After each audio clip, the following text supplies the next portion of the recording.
Hi friends, good morning. Knowledge today topic వచ్చేసి part 1 in chemistry 8th class mind math first coal and petroleum resources అనే దాంట్లో let's start the topic.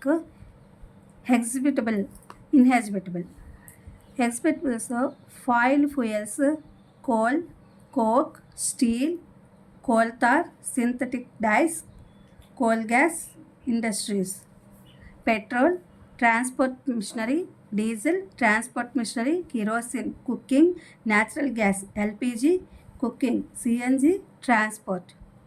Next, inhabitable, solar energy, electricity, wind energy, electricity, tidal energy, electricity, water, hydroelectric power. In this lesson, main points. Natural resources or the power resources can be classified as inhabitable energy resources. The dead resources of the creatures are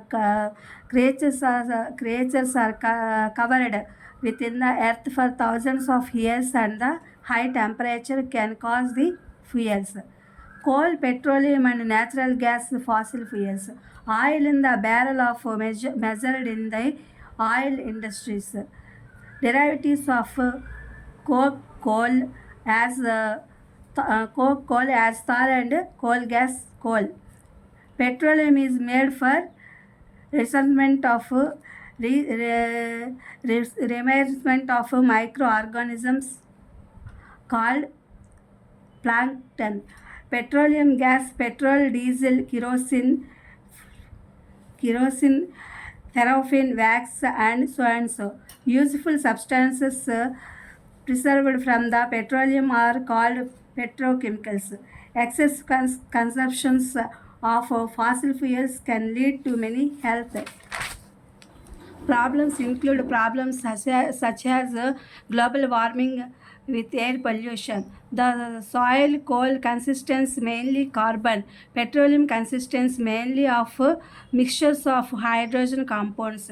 CNG and natural gas can serve as a safe fuel to the environment.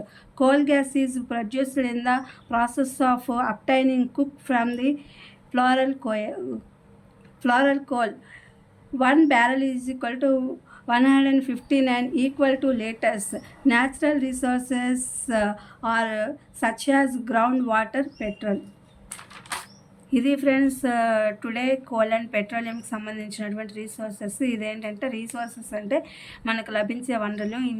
ఇన్హెసెటబుల్ అంటే ఇవి తరిగిపోయే వనరులు, అంటే క్షయమయ్యేటటువంటి ఇవి శిలాజ ఇంధనాలు అనమాట. ఇవి శిలాజ ఇంధనాలు అంటే లోపల శిలలతో కూడి ఉంటాయి కాబట్టి వీటిని శిలాజ ఇంధనాలని వీటికి పేరు వచ్చింది. ఫాజిల్ ఫైర్స్ అంటే ఈ కోల్ అంటే బొగ్గు, కోక్ అంటే కూడా ఇదేంటంటే ఈ కోక్ అనేది నేల బొగ్గు నుంచి వచ్చేటువంటి వాయువులను బయటకు తీసిన తర్వాత మిగిలినటువంటి పదార్థము.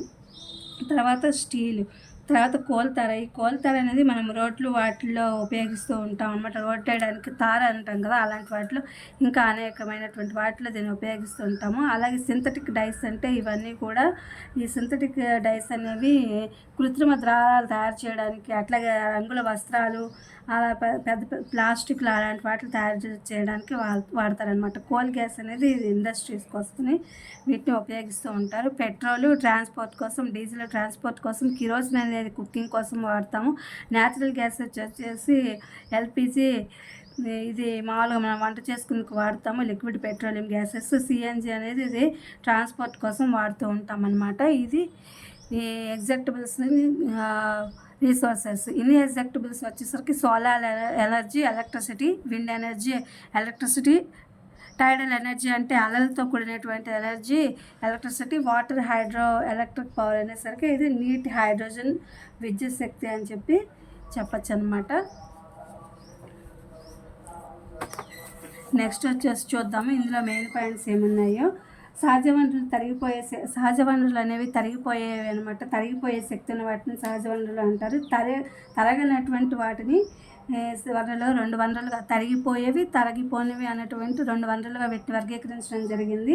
ప్రాణుల యొక్క ఇది ఎక్కడి నుంచి వస్తాయంటే ఈ ఫాజిల్ ఫ్యూయల్స్ ఇవన్నీ కూడా పెట్రోలియం అవన్నీ కూడా ఎప్పుడైతే ప్రాణులు అనేవి చనిపోతాయో ఆ యొక్క మృతదేహాలు కొన్ని వేల సంవత్సరాల పాటు భూమి లోపల కప్పబడి ఉండి అవి అత్యధిక ఉష్ణోగ్రత వద్ద హై టెంపరేచర్ వద్ద అవి ఉండడం అనేది ఒక కారణం ఈ ఫాయిల్ ఫ్యూయల్స్ అనేవి ఇంధనాలుగా శిలాజ ఇంధనాలుగా ఏర్పడడానికి అని చెప్తున్నారు. అధిక పీడనాలకు లోనవడం వల్ల ఇవి ఏర్పడతాయి. అలాగే బొగ్గు, పెట్రోలియం అనేవి ఇవన్నీ కూడా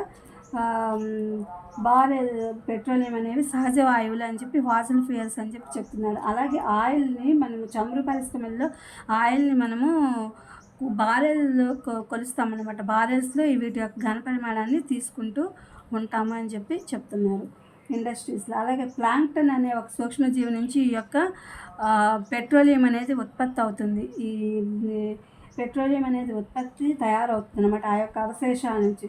ప్లాంక్టన్ అనే సూక్ష్మజీవుల యొక్క అవశేషాల నుంచి ఈ యొక్క పెట్రోలియం అనేది ఉత్పత్తి అవుతుంది అని చెప్తున్నారు. అలాగే పెట్రోలియం అనేది ఏంటంటే ఇదొక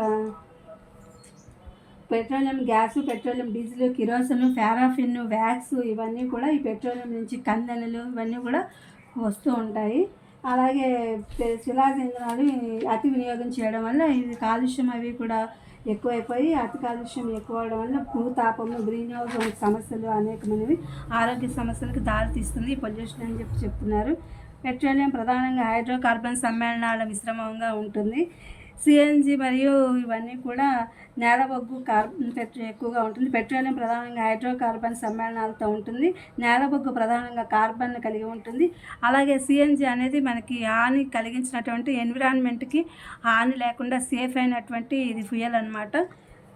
నెక్స్ట్ వచ్చేసి నేలబొగ్గు నుండి కోకును పొందే ప్రక్రియలో కోల్ గ్యాస్ అనేది ఉత్పత్తి అవుతుంది. ఇప్పుడు మనం నేలబొగ్గు అంటున్నాం కదా, దాని నుంచి కోకును పొందగానే అది మామూలుగా కోల్ గ్యాస్గా ఉత్పత్తి అవుతుందని చెప్తున్నారు. 1 barrel is equal to 159 equal litres. అంటే 1 బారెల్ ఈజ్ ఈక్వల్ టు 159 లీటర్లకు సమానం అని చెప్తున్నారు. అలాగే నేల, నీరు, గాలి, పెట్రోల్ నుంచి వాటి సహజ వనరులు అని చెప్తున్నారు. ఇది ఫ్రెండ్స్ తెలుగు ఇంగ్లీష్ ఎక్స్ప్లెనేషన్ అయిన coal and petroleum resources 8th class part 1 ఇది మీకు ఉపయోగపడుతుంది. వీడియో అప్లోడ్ చేస్తున్నా. Please my channel like, share, subscribe and comment.